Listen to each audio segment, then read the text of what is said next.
Hi there, I'm Michelle G. Rogers, your muscle mechanic, and you are watching Introduction to Static Stretching.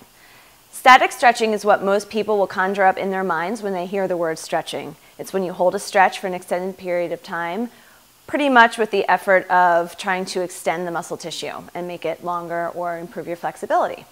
So there's reasons why you should do static stretching, and it's not always appropriate.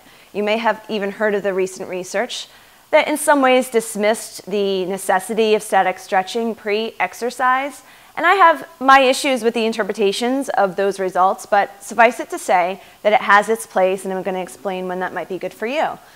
Firstly, if you do have any inflexibility that you would like to improve upon, static stretching along with the myofascial release really is the best way to achieve that. Secondly, if you have any kind of postural distortion, or I should say muscle imbalance, where perhaps one muscle group is tighter and an opposing muscle group maybe is weaker, stretching statically that tighter muscle group will help improve your efficiency in movement and your overall strength and power.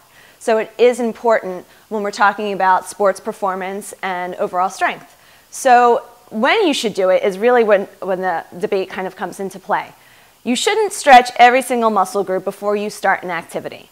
So if you're going out for a run, there's no need to stretch every single part of your leg and your upper body even. But if you do have a certain part of your lower extremity that might be tight, most people do have tight calves, for instance, it is appropriate to do some static stretching to make sure that that overactive muscle group doesn't start to overcompensate over time and create more of a tightness issue.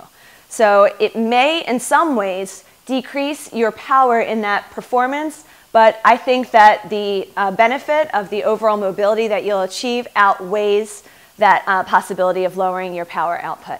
So watch on, and I'll explain how to stretch your upper and lower body separately, muscle group by muscle group, and you can always slow down and rewind to do both sides. So watch on, and thanks for joining me.